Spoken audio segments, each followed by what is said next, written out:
Bienvenue à tous. Cette vidéo fait suite à celle que j'ai publiée le 22 février 2024 au sujet des abus de pouvoir chez les évangéliques et à une actualité toute récente concernant les témoins de Jéhovah. Ces deux mouvements, évangéliques et témoins de Jéhovah, affirment fonder leur croyance uniquement sur la Bible, mais ont des compréhensions différentes des enseignements du Nouveau Testament sur bien des choses. Mais ce qui nous intéresse ici, ce sont les différentes interprétations relatives à l'exclusion des fidèles qui dévient de l'ordre établi.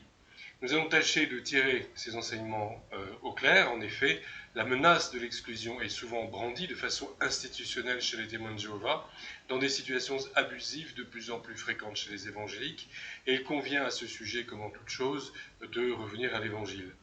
Je précise que je suis moi-même de confession évangélique, de foi évangélique, tout en portant un regard critique sur les dérives qui peuvent avoir lieu dans les groupes qui se définissent comme évangéliques.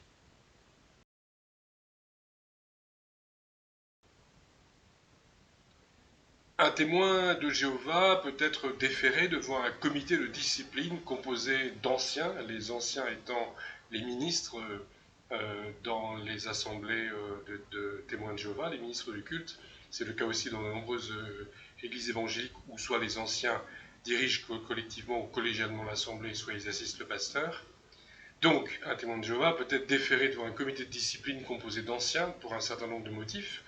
Le fait, comme par exemple, de propager des doctrines contraires aux enseignements de l'organisation, l'inconduite sexuelle, le fait d'avoir eu recours à l'avortement, et puis des choses également qui sont passées des tribunaux, tout simplement, comme le meurtre ou le viol. Donc autant de motifs qui, s'ils ne manifestent pas un repentir jugé nécessaire, pourront aussi valoir l'exclusion à un évangélique.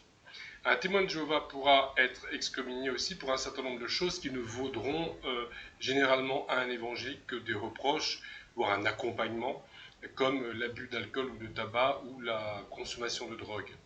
En revanche, un témoin de Jéhovah risque l'excommunication pour des pratiques qui ne posent absolument aucun problème chez les évangéliques, comme le fait d'avoir eu recours à une transfusion sanguine, pour avoir voté, pour avoir effectué un travail dans une institution religieuse non témoin de Jéhovah, pour avoir chanté l'hymne national ou parce qu'il a décidé de fêter Noël, Pâques et l'anniversaire de ses proches. Donc s'il a pris ses décisions, s'il est rentré dans ses pratiques et ne se repent pas, eh bien il est excommunié. Fréquenter un ex-fidèle, quelqu'un qui a été excommunié, exclu ou qui est parti de lui-même, peut valoir l'excommunication à un témoin de Jéhovah, mais cela ne vaudra une exclusion ou des mesures disciplinaires à un évangélique que si cet évangélique fait partie d'une assemblée aux prises avec des leaders abusifs, mais généralement le fait de fréquenter quelqu'un qui est parti ne pose absolument aucun problème en milieu évangélique, même si cette personne a été mise à la porte. Alors chez les témoins de Jéhovah, après l'excommunication, l'assemblée est informée de la décision, mais que je sache, on ne demande pas l'avis des fidèles. La procédure varie, en revanche, chez les évangéliques. Bien souvent, l'exclusion est décidée également en petit comité. Dans le meilleur des cas, la règle biblique du nombre de témoins de plus en plus nombreux, sur laquelle nous allons revenir, est appliquée, mais ce n'est malheureusement pas automatique.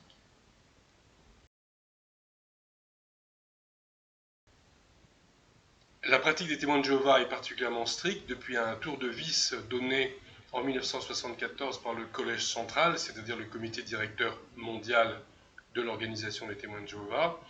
L'isolement social des exclus volontaires ou des excommuniés était total. Les ex-témoins de Jéhovah étaient rejetés par leurs familles et par leurs amis restés dans l'organisation au point de perdre tout contact à vie, sauf en cas de retour. Les ex-témoins de Jéhovah ont la possibilité d'assister à des réunions au fond de la salle, mais depuis 50 ans, les fidèles n'avaient pas même le droit de les saluer. Et tout récemment, un léger assouplissement est intervenu, en fait un retour à la situation antérieure en 1974.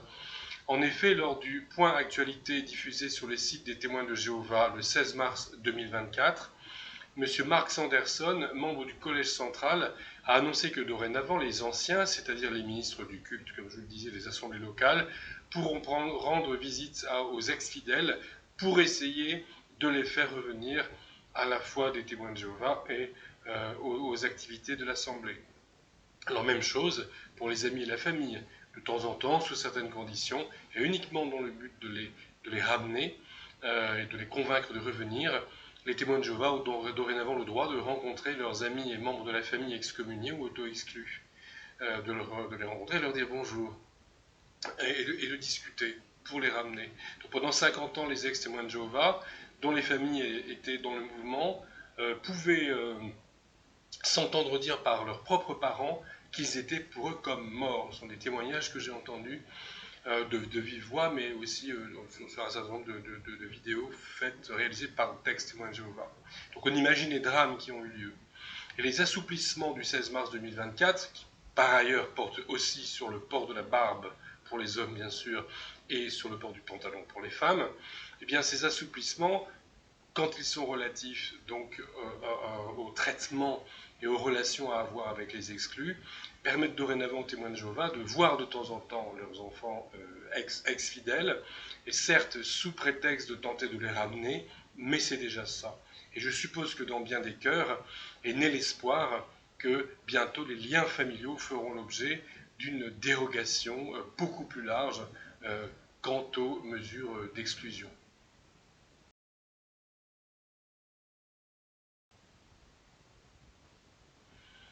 L'isolement social et la rupture familiale consécutifs à l'exclusion font partie des raisons pour lesquelles les témoins de Jéhovah sont mal vus dans l'opinion publique et sont de plus en plus souvent dans le collimateur des autorités. De décembre 2022 à octobre 2023, soit en 10 mois, 4 attentats ont eu lieu à travers le monde contre 3 salles du royaume, c'est-à-dire des lieux de culte témoins de Jéhovah, et contre un rassemblement régional de témoins de Jéhovah. 2 de ces attentats ont été perpétrés par d'ex-fidèles. Ainsi, le 9 mars 2023 à Hambourg, en Allemagne, un ex-témoin de Jéhovah a tué 8 personnes dans une salle du royaume, il en a blessé 8 autres et s'est suicidé. Le 29 octobre 2023, à Kalamasri en Inde, un ex-témoin de Jéhovah a tué 3 personnes et en a blessé 34 autres lors d'un rassemblement régional auquel assistaient 2000 personnes. Le 5 décembre 2023, l'Organisation des témoins de Jéhovah d'Espagne a perdu un procès en diffamation qu'elle avait elle-même intenté contre l'Association espagnole des victimes des témoins de Jéhovah, laquelle association dénonce, entre de nombreux autres griefs, les conséquences de l'excommunication et de l'isolement social. Le tribunal espagnol, en rejetant la demande de l'organisation espagnole des témoins de Jéhovah, reconnaît ainsi que les accusations de l'association des Espagnols des victimes des témoins de Jéhovah ne sont pas diffamatoires. D'ailleurs, l'organisation espagnole des témoins de Jéhovah avait demandé également à ce que le tribunal obtienne de cette association qu'elle change son nom en retirant le terme victime des témoins de Jéhovah. Et le gouvernement, enfin le tribunal en tout cas, a considéré qu'on avait tout à fait le droit de se poser en victime des témoins de Jéhovah. Mais ça a été un camouflet en tout cas pour les témoins de Jéhovah, puisque on considère comme non diffamatoire le fait que l'excommunication et l'isolement social ont des conséquences dramatiques. Ce n'est pas diffamatoire que de le dire d'après ce tribunal espagnol. Le 4 mars 2024, 12 jours avant l'assouplissement timide annoncé par Mark Sanderson, une cour d'appel norvégienne a confirmé une décision ayant frappé les témoins de Jéhovah du pays, à savoir qu'ils ne sont plus reconnus comme une religion en bonne et due forme. Les mariages célébrés dans les salles du royaume ne sont plus reconnus par l'État. Donc les témoins de Jéhovah devront aussi aller au bureau de l'état civil. Et l'État norvégien ne versera plus de subventions au mouvement. Alors jusque-là, jusqu'en 2023, pendant quelques années, les témoins de Jéhovah ont reçu une subvention annuelle de l'ordre de 112 millions de couronnes norvégiennes, soit 9,5 millions d'euros donc chaque année. Et ça, c'est terminé.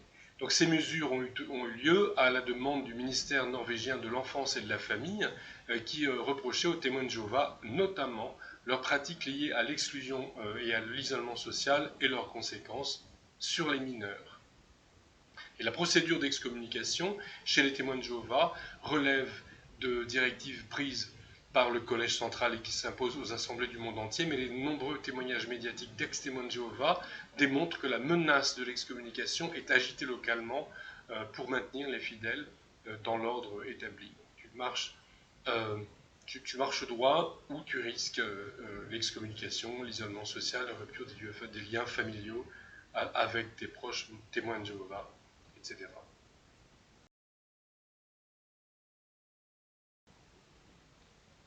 La mise à l'écart des fidèles et des auditeurs jugés indignes ou de mauvaise influence existe aussi chez les évangéliques.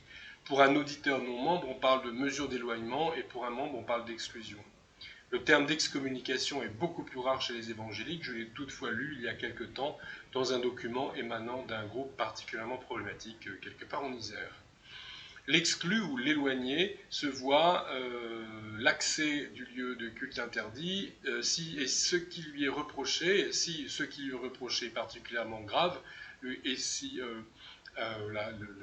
les leaders abusifs lui en veulent particulièrement, une lettre d'information est généralement envoyée aux autres églises évangéliques de la région. Je reconnais que dans des cas particulièrement graves, l'exclusion bien sûr, on va le voir, ça peut être biblique dans certains cas, et le fait de prévenir les gens autour, voilà, ça peut quand même être légitime, mais malheureusement, bon, comme je l'ai expliqué dans la vidéo précédente, il y a parfois des mesures prises un peu de façon un peu excessive. Ça peut quand même, de toute façon, se justifier. C'est vrai qu'il y a des gens qui peuvent être dangereux pour le groupe, il faut bien le reconnaître. L'ostracisme est beaucoup plus souple chez les évangéliques que chez les témoins de Jéhovah, même si une lettre d'information a circulé, de toute façon, j'en parlais à l'instant, il est possible de s'intégrer dans une autre assemblée, quitte à y faire l'objet d'une vigilance accrue pendant un temps d'intégration.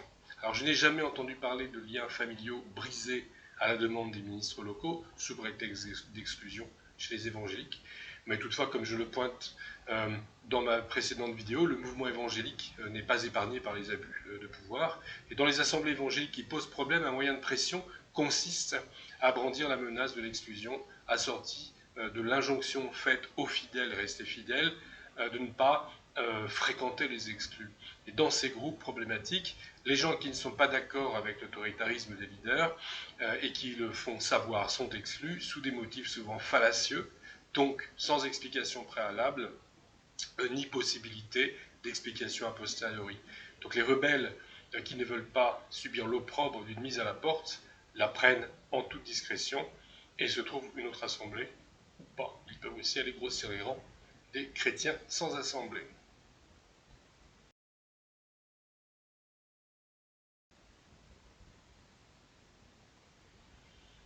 Dans la plupart des églises évangéliques, on accepte comme membres de l'assemblée locale des personnes considérées comme converties et qui adhèrent à la confession de foi. Elles sont baptisées, admises à la Sainte Seine et peuvent participer aux décisions concernant la vie de l'assemblée. On accepte comme auditeurs non membres des personnes qui n'adhèrent pas à la doctrine de l'Église dans sa totalité, voire même des gens qui affirment ouvertement ne pas être chrétiens, mais qui désirent tout de même fréquenter une assemblée chrétienne pour des raisons familiales ou sociales, ou parce qu'elles sont en recherche spirituelle.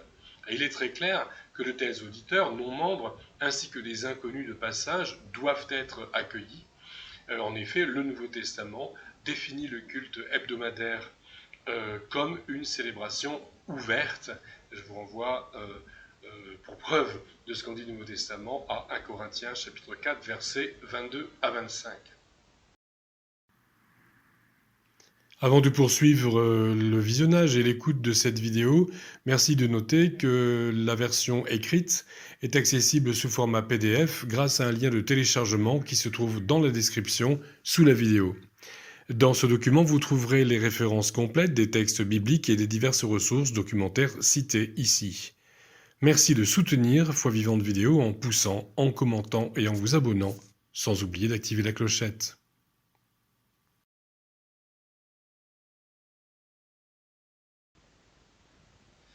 En revanche, il existe des situations dans lesquelles il semble préférable d'exclure un membre ou d'éloigner un auditeur, et donc de prévenir les assemblées autour si vraiment il y a problème. Donc lisons ce qu'en dit l'apôtre Paul, qui écrit « Je vous exhorte, frères, à prendre garde à ceux qui causent des divisions et des scandales, contrairement à l'enseignement que vous avez reçu. Éloignez-vous d'eux. Car de telles personnes ne servent pas Christ, notre Seigneur, mais leur propre ventre. Par de bonnes paroles et par des éloges, ils séduisent les cœurs des gens sans malice. » Alors, petite précision linguistique, le mot grec adelphos, qui signifie frère, tel qu'il est traduit ici, est la forme féminine du même mot, adelphé, signifie sœur, bien évidemment. Et ici, il est clair que le mot masculin implique aussi le féminin, ce sera le cas dans les passages que je lirai plus bas. Les femmes sont tout autant, bien sûr, concernées par la justice et l'équité divine que les hommes, si bien qu'on pourrait lire ici, dans ce texte de Paul, je vous exhorte, frères et sœurs.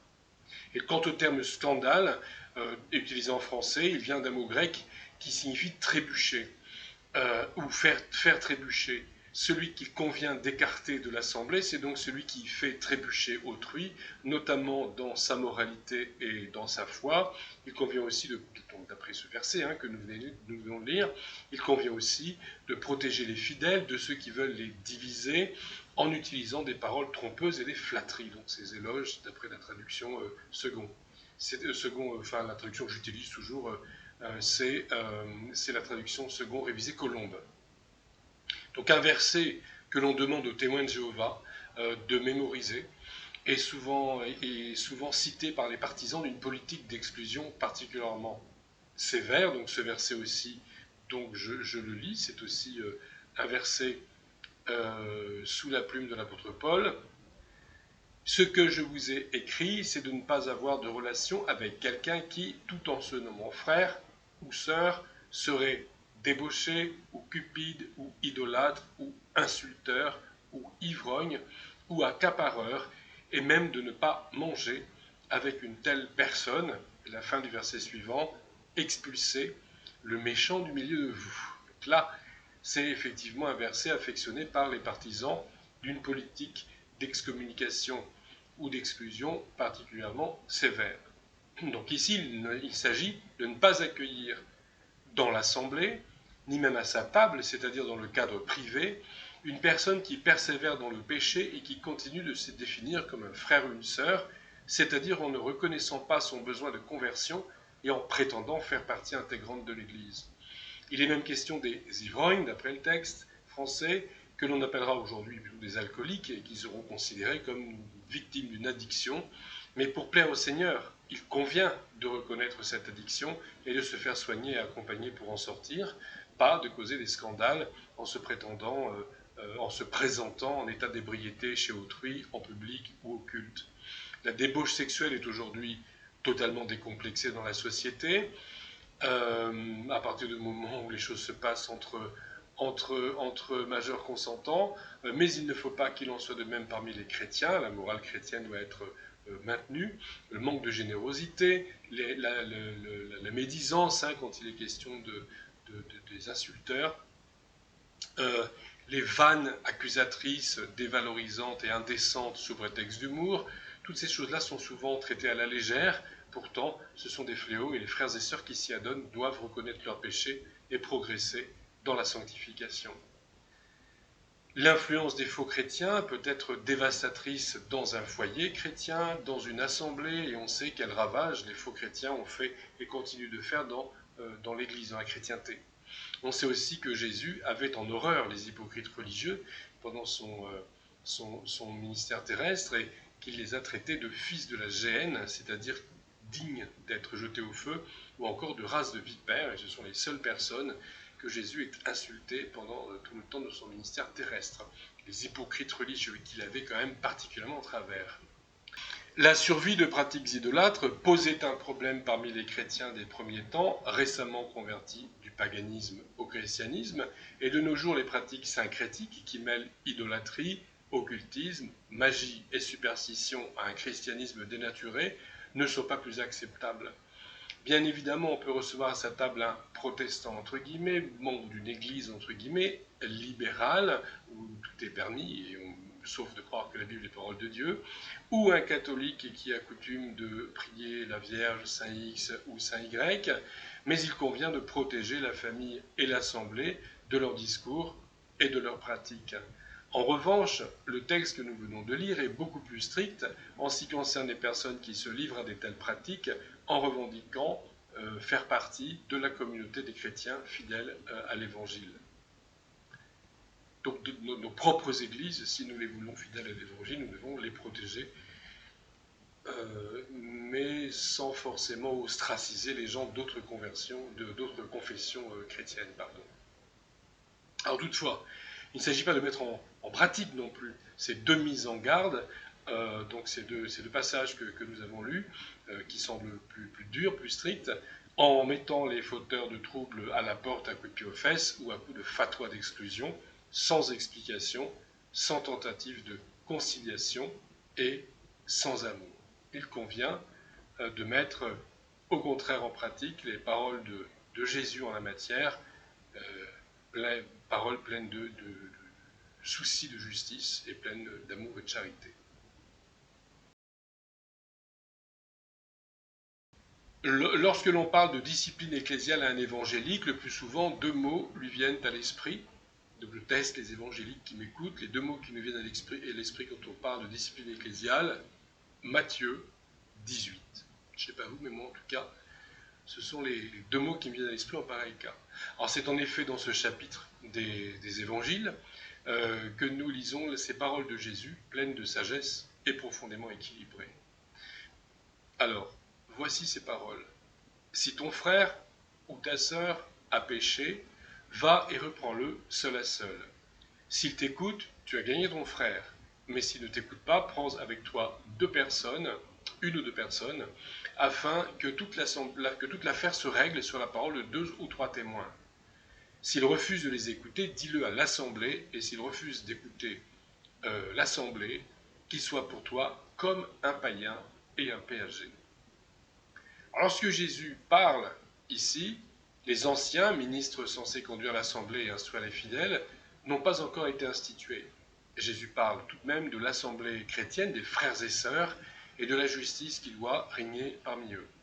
Si un chrétien constate que son frère ou sa sœur est en mauvaise posture quant à la foi ou à l'éthique chrétienne, il lui revient de l'exhorter à revenir dans le droit chemin et de lui donner la possibilité en toute discrétion de le faire.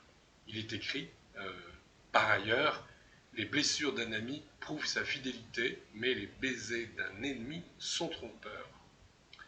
Reprendre en toute douceur et humilité un condisciple qui se plante, en restant ouvert à l'éventualité que nous n'avons pas forcément tout compris, voilà ce que Jésus et Salomon, dans le verset que je viens de citer, nous demandent. Si le pécheur présumé ne reconnaît pas les faits, chacun doit pouvoir produire un témoin, puis il convient d'élargir le cercle, d'abord 2-3 témoins, puis un petit peu plus, d'abord entre 4 yeux, 2-3 témoins, puis toute l'assemblée. Et on donne aux déviants présumés la possibilité de s'expliquer et on respecte sa dignité. Donc le témoin, enfin la personne à qui on fait de reproches doit pouvoir produire également ses propres témoins. Donc le texte parle enfin d'informer toute l'assemblée des faits reprochés. Et ce dernier point demande beaucoup de prudence en ce qui concerne le fait de prévenir toute l'assemblée. Même si le dévoilement du péché d'autrui à toute l'assemblée semble biblique, au vu de ce verset, à condition d'avoir respecté les étapes prescrites par Jésus dans les versets précédents, dans les versets donc, 15 à 17, ensuite le verset 18 parle de prévenir toute l'assemblée, il faut savoir que tout dire à tout le monde, sans l'autorisation de la personne concernée, tombe sous le coup de la loi, en tout cas en France.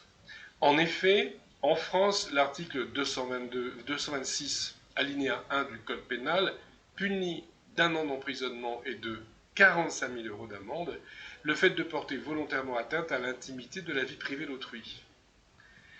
L'alinéa 13 du même article vise particulièrement les personnes couvertes et contraintes par le secret professionnel, même s'il s'agit de bénévoles. C'est-à-dire, pour être clair, que vous soyez pasteur d'une grosse église ayant pignon sur rue, que vous soyez, entre guillemets, responsable d'une assemblée de maison qui se réunit dimanche matin dans le 2 pièces cuisine de Kevin et Josiane, le simple fait que vous vous présentiez socialement comme un accompagnant religieux, spirituel, fait que vous êtes à la fois couvert par le secret professionnel quand on vous fait des confidences, mais que vous êtes aussi contraint par ce secret professionnel. Vous êtes protégé par lui, mais aussi vous êtes obligé de le respecter. Et donc, les ministres du culte, même bénévoles, font partie de ces personnes couvertes et contraintes par le secret professionnel, et cela est confirmé par une abondante jurisprudence, la plus récente, à ma connaissance, étant un arrêt de la Cour de cassation rendu le 17 décembre 2002, qui reconnaît l'obligation imposée aux ministres du culte de garder le secret des faits dont ils ont connaissance dans l'exercice de leur ministère. Que l'on soit ministre du culte ou pas, de toute façon, il convient de respecter la vie privée des gens, dévoiler les secrets d'autrui, et même tout simplement lire un message qui ne vous est pas destiné, sans en avoir l'autorisation claire et du destinataire et de l'expéditeur, c'est scandaleux et immoral, et c'est une pratique contre laquelle la Bible nous met en garde, et je développe ce sujet dans une autre vidéo, Secrets et confidences dans l'Église. Si vous désirez un développement là-dessus, je vous invite à la regarder. Donc je reviens sur la fin de Matthieu 18. S'il refuse, donc le verset 18, s'il refuse d'écouter l'assemblée, qu'il soit pour toi comme un païen et un péager. Alors nous venons de le voir, les non-chrétiens, donc les païens et les péagers, entre autres, et les non-chrétiens ne sont pas tous païens et péagers, enfin, en tout cas c'est comme ça que le texte le dit dans le contexte de l'époque. Ces non-chrétiens, ces non-croyants, non-convertis, non-baptisés, ont la possibilité d'assister au culte, et pas seulement les enfants de chrétiens.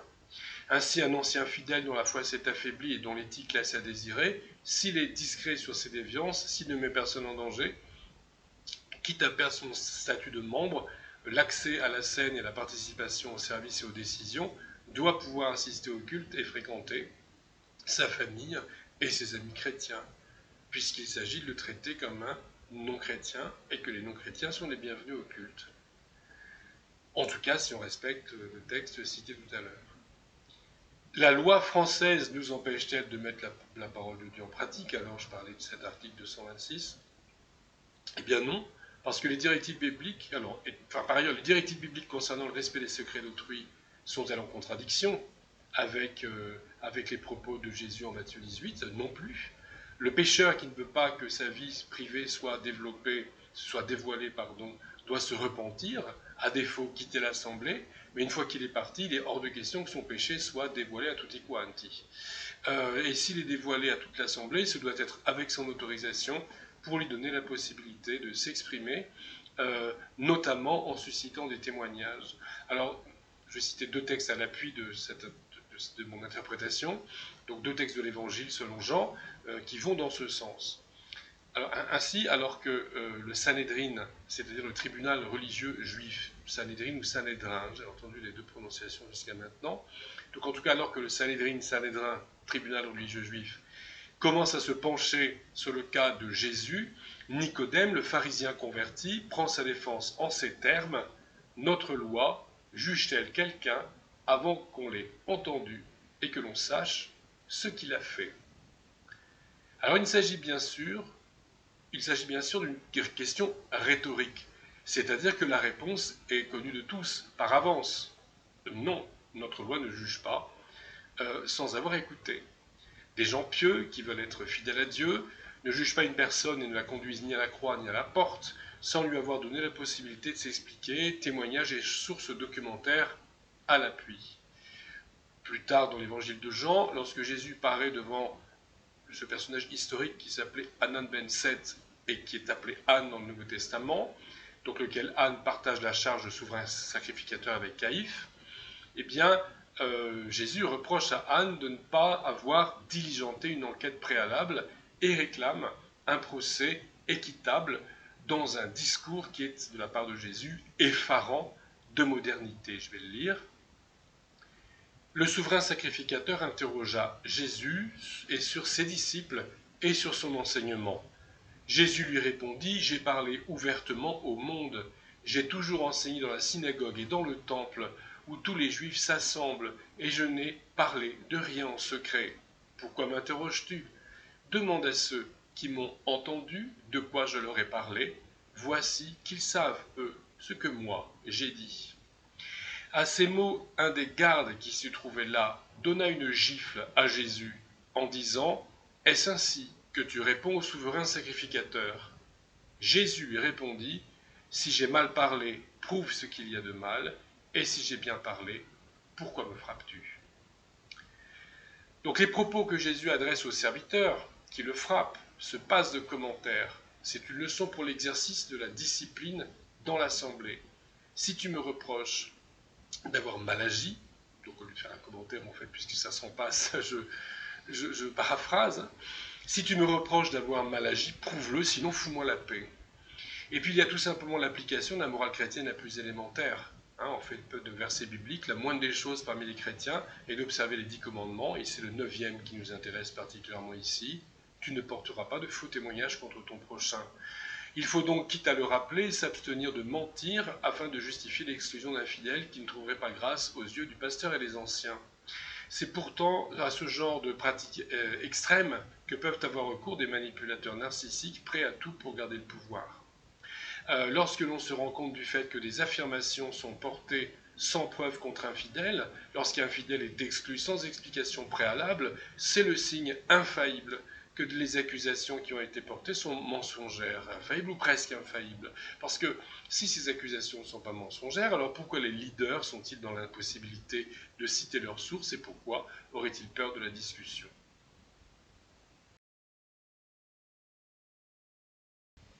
Suite à la vidéo précédente, j'ai reçu 2 appels téléphoniques, donc de 2 personnes qui avaient regardé ma vidéo et qui ont profité du fait que j'ai mis mon numéro de téléphone, comme il sera mis aussi à la fin de celle-ci. Donc ces 2 personnes, ces 2 messieurs, ces 2 frères m'ont appelé et ont attiré mon attention sur une situation fréquente dans le domaine de l'abus de pouvoir et que j'avais négligé, à savoir le contrôle. Ça, je n'en ai pas parlé dans la vidéo précédente. Alors ce phénomène est en rapport plus ou moins direct avec l'exclusion des indésirables et des gêneurs, mais je crois qu'il est pertinent d'en parler ici. Dans toutes sortes de groupes humains, non seulement religieux, mais aussi dans la famille, au travail, dans le voisinage, dans un cercle d'amis, etc., nous pouvons avoir affaire à des gens qui veulent tout contrôler de notre vie privée. Si ces personnes sont en position d'autorité légitime, comme un patron par exemple, ou un pasteur, les règles abusives ont pour but d'accroître leur pouvoir sur nous au-delà du nécessaire, comme un patron qui s'immiscerait dans la vie privée de ses employés.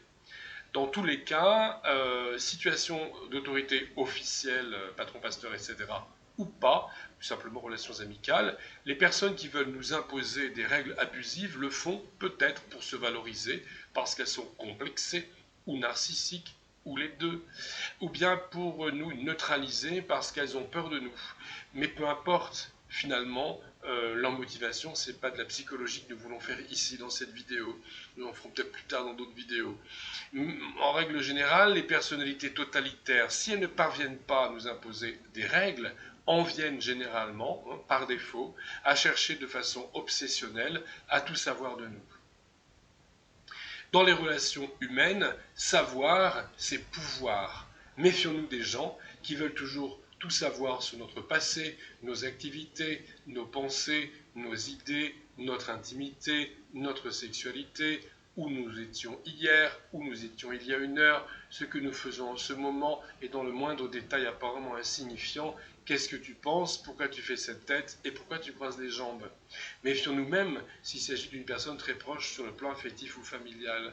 Plus ils en savent sur nous, plus ils veulent nous influencer, nous contraindre, voire nous nuire.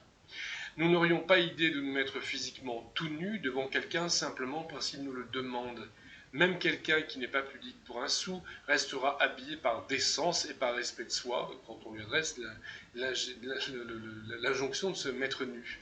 Donc mentalement, c'est la même chose. Face à une personnalité totalitaire et intrusive, soyons prudents, mais aussi ayons la dignité et la décence de préserver notre histoire, notre intimité et notre fort intérieur en restant mentalement décent, mentalement habillé. Et dans le cas d'une assemblée chrétienne, il est tout à fait légitime que les ministres exhortent les fidèles et que les fidèles s'exhortent les uns les autres à la sanctification et à la piété. En revanche, et c'est sur ce genre de situation que ces messieurs ont attiré mon attention, il arrive que des pasteurs soient intrusifs au-delà de ce qui est légitime. Par exemple, il est normal de prêcher l'éthique chrétienne en matière de sexualité et de veiller à ce que les fidèles ne vivent pas de façon scandaleuse. mais il est inadmissible d'enquêter sur ce qui se passe sous la couette des couples de l'Assemblée. Il est souhaitable d'attirer l'attention des chrétiens sur les dangers d'une utilisation inappropriée de la télévision et d'Internet, mais la mise en pratique au quotidien relève de la responsabilité de chacun. Idem pour l'utilisation de l'argent, pour les méthodes éducatives, etc. On pourrait multiplier les exemples de domaines où la prédication et l'exercice pastoral de la discipline s'arrêtent là où commence la responsabilité personnelle et le libre arbitre. Donc interdire aux gens la télévision, Internet, les jeux de société et toute pratique sexuelle non procréatrice, c'est bon pour les sectes. Quand un leader religieux veut nous imposer des règles abusives, il cherche à savoir si nous les mettons en pratique. S'il veut nous en imposer de nouvelles, il enquête pour savoir où nous en sommes dans les domaines de notre vie sur lesquels il a l'intention de mettre le grappin. Donc des questions à n'en plus finir sur notre intimité, sous prétexte de confiance et de transparence, sont une alarme sérieuse. Mes vêtements ne sont pas transparents et je reste décent face aux gens que j'aime et qui méritent ma confiance. Je me dois également d'habiller de façon opaque ma vie privée dans les domaines qui relèvent de ma seule responsabilité. Dans un groupe religieux qui pratique facilement l'excommunication sur simple décision d'un ou deux leaders, les personnes qui ne se prêtent pas au jeu du contrôle, des actes et de la pensée, prennent le risque d'être exclus de façon officielle. Parce que si le leader abusif veut tout savoir, c'est qu'il a bien l'intention de faire quelque chose avec ces informations, et bien, il va être blessé dans son narcissisme et dans sa mentalité contrôlante s'il n'a pas satisfaction.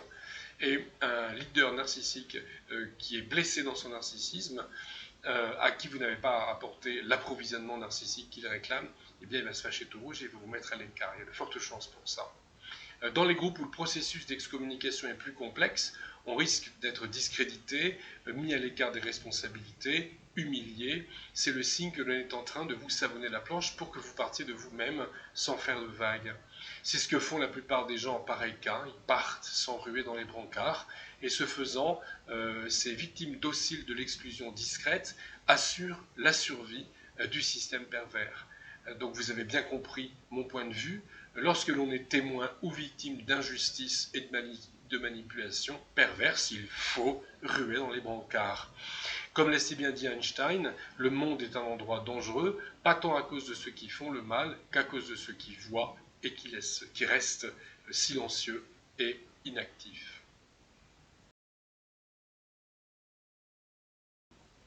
Devant les injustices et les dysfonctionnements au milieu religieux, tous les fidèles sont responsables d'exhorter, voire de contraindre les ministres à revenir à l'Évangile. C'est bien beau de se prétendre frères et sœurs, mais il faut le prouver lorsque l'on est confronté ensemble à des abus de pouvoir. Selon Victor Hugo, la moitié d'un ami, c'est la moitié d'un traître. Bibliquement, deux personnes qui ont été témoins d'une injustice doivent pouvoir saisir les autorités religieuses régionales devant lesquelles les anciens de l'Assemblée locale sont redevables. Donc la référence est 1 Timothée 5, 19.